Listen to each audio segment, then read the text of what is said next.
Welcome into a special edition of Inside Carolina Podcast. I'm Tommy Ashley. That's Jeremiah Holloway. We're sponsored by Johnny T-Shirt and Congruity. Look, folks, the men's basketball team's struggling a little bit. We've talked about it a lot at Inside Carolina. One basketball team on campus that is not struggling is the Tar Heel women.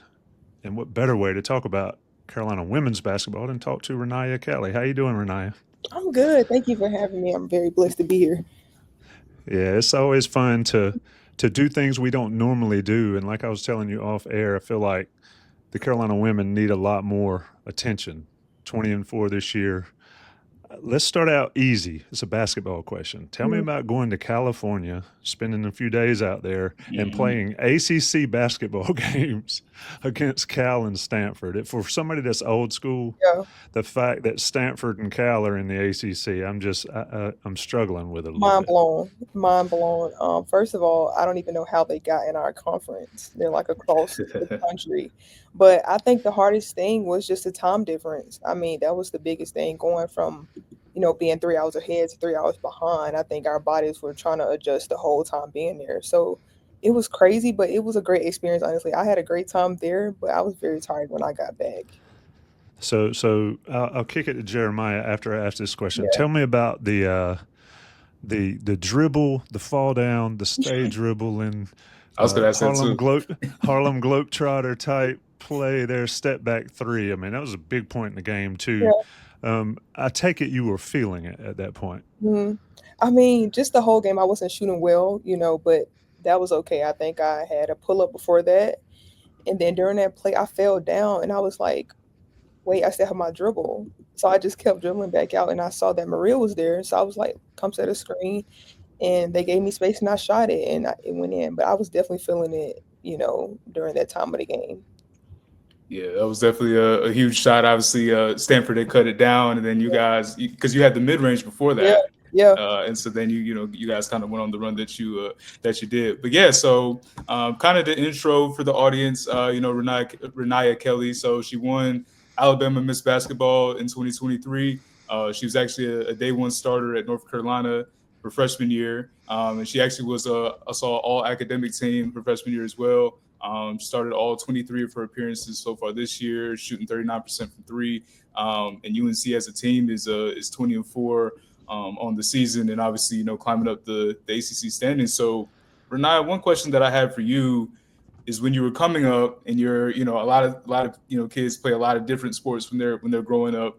When did basketball stand out for you as the one that you wanted to roll with? Like, when did basketball pique your interest initially?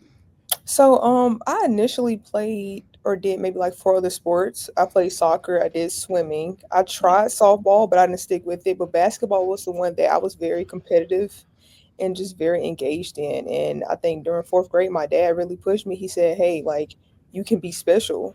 And since then, I've been pushing it. I've been working. I've been in the gym, and it's working and it's paying off. So I would say around fourth grade, really, when I was really engaged and really just ready to go and be special in this game. Definitely. So around fourth grade, so who were you? And it could be WNBA, it could be NBA, it could be college. Who were some of the ones that you were, watching? Who were some of the, the guards that you really looked up to when you were first starting to play? Mostly all of the point guards. Kyrie was a big one for me. I loved his game. I love his dribbles. I love his shot selection. CP3 was a good one as well. Allen Iverson was good. It was just mostly point guards. Like they were just. I just really loved the point guard position. I just stuck with it, and ever since then, I just been playing point guard PG. Yeah. Another quick one, real quick, TA. One thing I was reading in it was AL.com when I was reading it. Do you still write left-handed? It was saying that you could write with your left hand. Yes, Do you still do that? yes. Sometimes I do just because see if I still have it, but I write with my left hand or I can't write with my left hand. I do a lot of Uh, things with my left hand. So okay. some people would drink a bottle with their right hand, but I just do like simple things. Open the doorknob with my left, type with my left. I just do a lot of things with my left hand for some reason. So I guess it Okay. works in court as well. So what made you Yeah, want to no. train right-handed then? I mean, I feel like the point guard has to pass the right and left, so Mm, it just made sense for me to try different things with my left hand. okay. So you can write left-handed, but you normally write right-handed. How Yes. how does that work? Because if you told me to write something left-handed, I'm not sure you'd know what it said at all. It's not the prettiest handwriting, but you know what I said when I write it down. Because I broke my right hand when I was growing up, and they were like, "You got to figure it out." And I was like, "Yeah, I'm not going to even." No. I just skipped school that day. But let me ask you a fun question about. I mean, obviously, you played for Hoover. Mhm. Do you remember a show called Two-A-Days? I don't remember it, but everyone around me is always talking about how it was such a great show. It was like, Yeah. you got Hard Knocks these days where they're all embedded in the NFL teams. It was fascinating back then because Hoover football was a big deal. Yeah. And so they had their own TV show, which I thought was pretty wild. So when I was reading up about you, you're from the same school. You win multiple state championships there. How do you wind up at a school like North Carolina when you're in the heart of SEC country? You've got, we know all about LSU, South Yeah. Carolina, but there's all the other schools down there. How do you make it to Carolina? So my biggest thing growing up in Alabama, I was just always around football. Alabama football, Roll Tide. That was like the biggest thing. I'm still an Alabama football fan to this day. But I wanted to go somewhere where it was very invested in basketball. Like I wanted to go to a basketball school. So when North Carolina offered me, I'm like, I want to keep looking into this school because they're all about basketball. And I just want to be around a basketball environment, basketball community, everyone who just loves basketball. And I think that's really why I ended up here because I come from Roll Tide. But no, like, let's go Heels, let's play basketball. And I think that's really the reason why I came here. Like, yeah. For sure. Yeah. Was it any conflicting feelings back in, I want to say, November when the Crimson Tide came here in basketball? Oh my gosh, yes, it was. 'Cause I love Uh-oh. her coach, Coach Curry. Shout out to her. I love her. I loved her. So I mean, it was conflicting, and I could always stay home, but I just wanted to branch out and go to a basketball school, and I think it's the perfect school for me.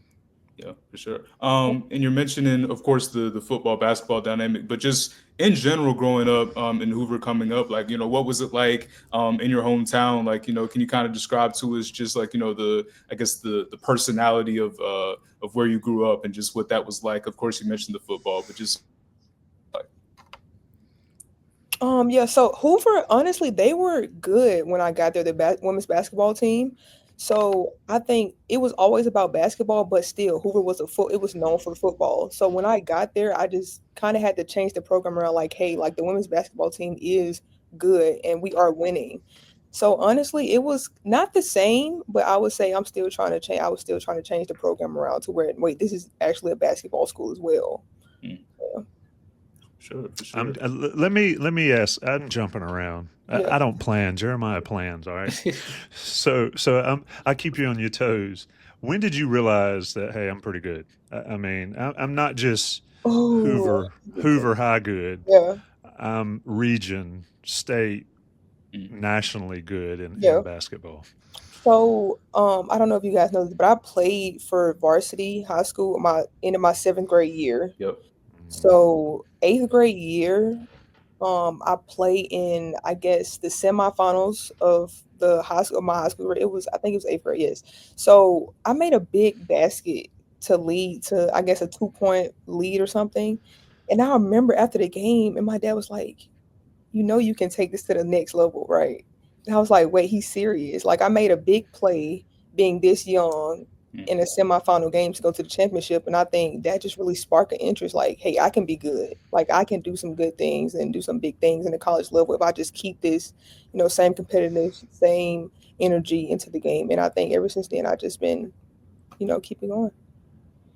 So as you mentioned, Jeremiah, I got one more. I'm sorry. Go ahead. This is fascinating to me because look, there's been some players around here that have been really good at that age. Yeah.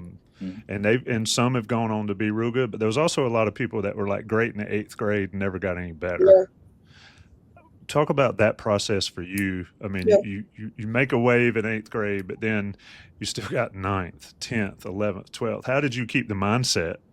And you mentioned your pops. How did you keep that mindset going forward? Because we've seen a ton of people that are really good early. Yeah. And then everybody else grows up around them, and they're just like, remember when Jeremiah could play? You know what I mean? Yeah. So how did you do that? And what do when you got young women that look up to you, what do you say to them when they're in that growing up becoming a woman, becoming a young lady, and all that kind of stuff, and keep that mindset to be good in that sport? I mean, it's so cliche to say, but just the work ethic. I mean, even since I was younger, trying to try different sports, I've always been willing to risk it all just to be better in that position. So when I was in eighth grade, my dad said, "It's other people out there better than you."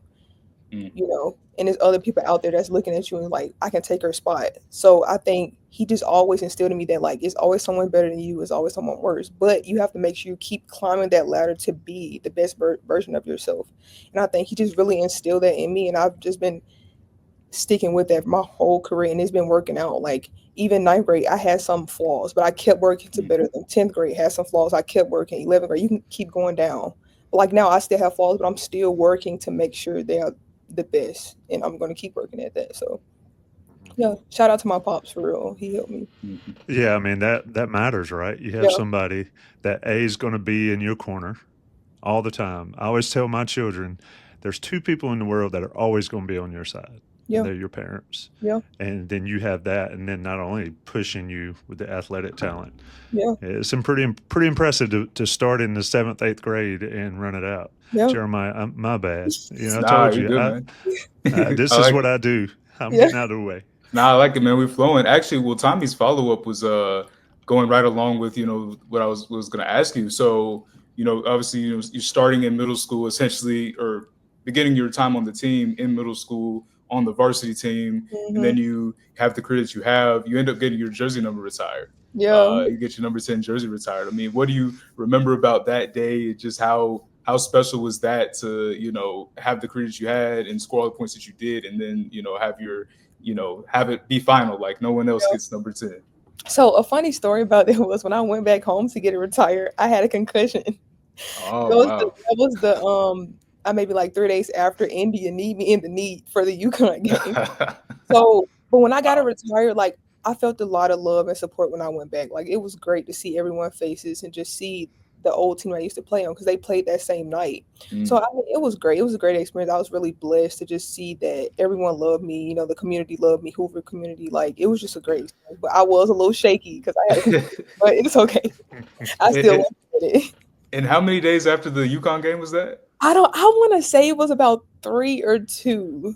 I Okay. don't know though. It was something short, but I definitely had a concussion still. I got you. So that actually, I just thought of this too. Like, why number 10? Is there a specific reason, or was that just the first one you had? You just stuck Um, with it? so no, it's my birthday month, which is 10 October, There you go. and I just yeah, it's just simple, just my birthday month. Okay. There you go. When when you're winding down your high school career, obviously getting those state championships like we're talking about, what's the end feel like at that level? Obviously, you've got the rest of the story that we'll talk about, but it's always different in high school. Were you one of those ones like, this is the greatest time of my life? How could it be any better? I mean, what are you thinking as you're getting towards the end there? Honestly, it was crazy. I remember the last game of my season. We won the championship, and I was crying on the bench. I'm like, wait, this is it. Like, Mm. this is the last time I will play with this team, play with this coach. And it was devastating. But the day after, I was like, but it's time to get better. Like, it's time to keep working at it and keep being better. So, I mean, honestly, it was a quick turnaround. But when it hit me because I was crying because I really was gonna miss like just the environment, honestly. Like Hoover, it's a big school. So just to supporting fans, like I was gonna miss that, especially like the distance, being 7 hours away. I wasn't gonna see the same people as Mm. usual. So it was a difference, but it's worth it. Yeah, definitely. And so you're mentioning Hoover and how much it means to you. I guess I know you've only had, I guess, one off season since you Yeah. have been in college. But I guess last year or last summer, because obviously, a lot of you guys now will have class and workouts up here Yeah. still, even after the season, even school year's over. How often did you get to go home after last season ended? I wanna say 2 times. Mm. I want to say twice. One in August and one in July, I believe. It's sometime during the summer. I can't really remember, Yeah. but it was great to go home. I was working out. I was with my family. It just felt good to be at home. But I knew still in the back of my mind that it was more work to be done. It's more things I need to reach to be, a good team. So Mm. it was what it deserved. Definitely. And yeah, like you kind of did a good job summarizing was the journey toward the high school career. I actually did want to ask about I guess a moment in there that I guess maybe led to how you ended up at UNC when you first met Courtney Banghart, or when you first met some of the coaches on UNC staff. I mean, just I guess when was that? When did those Mhm. conversations start? What do you remember about them? Like, what did you guys talk about? And just like, what do you remember about first meeting Courtney Bankhart and the rest of the staff over there? So I used to talk to Coach Joe a lot. So Mm-hmm. me and her was really communicating. We didn't even talk about basketball, honest, and I think that's what really separated, the other coaches from my coaching staff. Now we never really talked about basketball. It was just about life and just how are you doing. Let's check up, and I think that's what really separated, the other coaches. Me and CB started talking a little bit after that around. I don't really know the time, but me and her didn't really talk about basketball. We just talked about life, and I just felt like that was such a genuine connection there, and I just wanted to keep building on that. So I think that was really the only thing that was really sticking out to me was like, wait, she likes me as a person, not because I'm a basketball player. Even though she will develop me on the basketball court, she honestly just really liked me because of me, and I think I love that about her or about the coaching staff. Absolutely. When you got to Carolina, obviously it's a step up. Give me a welcome to college moment. I ask every Oh player my that we gosh. have. Got to ask And, that. and some people say it's something off the court. Other people say it's something on the court. Your pick. Welcome to college moment when you get to Chapel Okay. Hill. So it was maybe one day after the freshman got on campus, me, Sierra, Sid, Riley, Layla Hole. I Mm. remember this moment.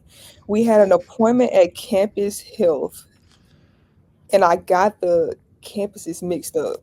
So we walked all the way there, which was about a 10-minute walk.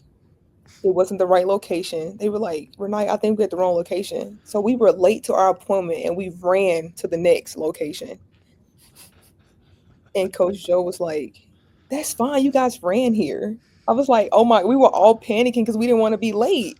So I was Mm. like, "Wait, this is real. Like, we have to make sure we're on top of our things. Make sure we're on top of Mm, every schedule we have. Because if you're late, your coach is going to think you're just inconsiderate or you're just not really paying attention to the details." So I was really panicking them. I was like, "Wait, like I'm on my own. I don't have anyone to check up on me. Like there you this go. serious." Hmm. And I think that was the biggest, like, wake up call. I was like, "Wait, I'm late on my own.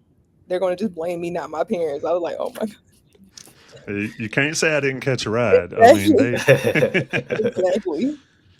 on the court. I mean, obviously you fit right in with Carolina last year. Had some injury issues, but if you had to go back and describe your freshman year, how would you do that? Like, I Mhm. mean, it was just last year, but how Yeah, would you describe that? Because it felt like watching from afar, a lot of yeah, learning a lot experiences, of learning. and a lot of getting accustomed to everybody's pretty good out here. And I'm going to play the highest level competition possible because Coach Banghart wants to play is up as far as up as you can. But just describe that freshman year for everybody listening. Freshman year was fun, but it was challenging to say the least. I think I was just not prepared personally. I feel like nutrition wise, recovery wise, mentally, I was just not ready for being on the court. This year, I've really took the time to recover, make sure my body is right, make sure I'm eating the right things, sleeping enough. So I think last year was just to sum it up, it was fun, but it was challenging, and I think I've learned from those experiences. I'm doing everything I can now to make sure that doesn't happen. But now I'm just having fun, but also making sure I'm staying on top of things off the court, such as, like I just said, nutrition, hydration, recovery. And I think last year I didn't have that. I wasn't really focused enough to implement that into my game. Because now this year I'm feeling better, I'm moving better. Mentally, I'm in a better space. And I feel like last year I didn't have that or didn't have that mentally. For sure. And to go off of what you were saying about the conditioning, everything, the end of that year you had picked up some steam. You had a 20-point game towards one of your last games. I did ask you this a little bit at the media Yeah, day, yeah, but the injury you had after the Duke game, you said it was your left knee. But to elaborate a little bit, when did you know something was wrong? I guess because I remember you talked at the post game, and usually yeah. if someone's injured they don't go to the post. So when did you like when did you know something was wrong? Yeah, so this is actually a really funny story. So after the Duke game, I had no idea. I mean, I'm going back to my room. I'm sleeping. The next day, my knee was swollen. Like it was just big. It was no pain. It was just huge. And I went to Jody, my sports performance, and she was like, "You know, this is a problem, right? Like this is not normal." And I was like, "Wait, really?" My knee was so swollen.